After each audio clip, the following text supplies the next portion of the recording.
안녕하십니까? 좋은 아침입니다. 오늘도 여호와의 회의에 오신 분들을 환영합니다.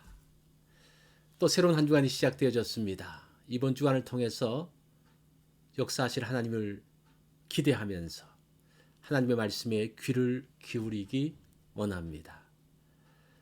하나님께서 우리에게 주신 말씀을 듣습니다.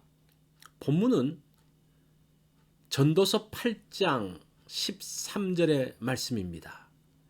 악인은 잘되지 못하며 장수하지 못하고 그 날이 그림자와 같으리니 이는 여호와를 경외하지 아니함이니라. 오늘 말씀의 제목은 그림자 인생입니다. 이 그림자라는 것은 물체가 빛에 가려서 생기는 현상입니다. 그래서 그림자는 물체의 모습은 보여주지만 실체는 아닙니다. 그림자는 또 해의 방향이 바뀌면 어느새 다른 곳에 이동해 있습니다. 자, 그러한 모습이 우리 인생에서도 나타나고 있습니다. 14절 말씀을 봅니다.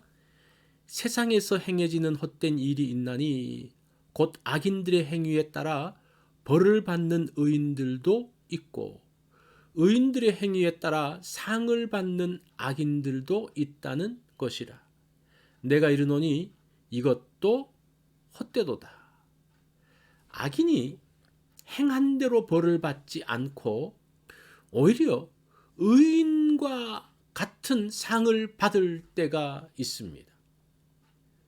죄인은 100번 악을 행해도 장수하기도 합니다. 반대로 의인은 선을 행해도 곤란을 당하는 경우가 있습니다. 이렇게 이해되지 않는 상황을 보면서 낙심하게 되죠. 선을 행하는 것이 무슨 유익이 있을까 하는 회의감이 몰려오기도 합니다. 13절 말씀을 보십시오. 악인은 그날이 그림자와 같으리니 이는 여호와 앞에 경외하지 아니함이니라. 자, 악인들이 무엇인가 악을 행해도 많은 것들을 받는 것처럼 보이는데 그것이 그림자라는 겁니다. 악인이 의인의 상을 가로채는 것은 그거 다 그림자라는 겁니다. 모양은 그럴듯한데 알맹이가 없습니다. 많이 가지는 것 같은데 실체가 없습니다. 세상에서 받는 것은 그림자입니다. 잠시 빌려서 갖고 있다가 이제 두고 갑니다. 영원한 나라에는 그것을 가져갈 수 없습니다. 그래서 그림자입니다. 그림자는 해의 방향에 따라서 위치가 변합니다. 가진 것 같은데 해의 방향이 달라지면 다른 곳으로 가버립니다. 아침에는 그림자가 컸는데 점심때는 작아집니다. 저녁에 큰 그림자를 다시 가지고 있지만 해가 지면 그림자는 사라져 버립니다. 그래서 그림자입니다. 악한 사람들이 가지고 있다고 큰 소리 쳐도 실체가 없는 그림자를 붙들고 있는 것입니다. 큰 그림자를 보면서 부러워하지 말아야 합니다. 악인이라도 잘만 산다고 말하며 낙심해서는 안 됩니다. 악한 일이 속히 징벌받지 않는다고 실명할 필요도 없습니다. 큰 그림자를 가지고 담대히 악을 행하는 것에 미혹되어서는 안 됩니다. 저녁이 지나고 밤이 오면 순식간에 사라져 버립니다.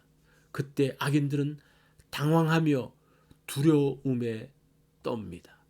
12절 말씀을 볼까요? 내가 아노니 하나님을 경외하여 그 앞에서 경외하는 자가 잘 될 것이요. 하나님을 경외하는 자는 그림자가 아니라 실체를 가진 사람입니다. 그림자처럼 커졌다 작아졌다 하지 않습니다. 상대의 커지는 그림자로 인해서 마음이 흔들리지 않습니다. 그림자로 인해 현혹되지 않기 원합니다.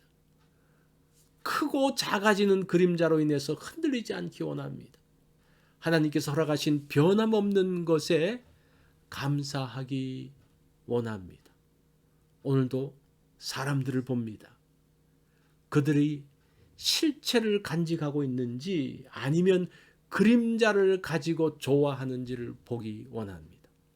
그림자가 아닌 실체를 따라가기 원합니다. 그림자에 의해 마음이 흔들리는 경우가 많습니다. 그림자는 그림자일 뿐입니다. 작아도 실체만이 유효합니다. 오늘 내가 가진 것 중에서 그림자와 실체를 구분하기 원합니다. 이것이 오늘 여호와의 회의에서 주신 말씀입니다. 오늘 하루 살면서 그림자 때문에 미혹되지 마십시오. 그림자 때문에 마음이 흔들리지 않는 그러한 날이 되어지기를 바랍니다. 모든 것을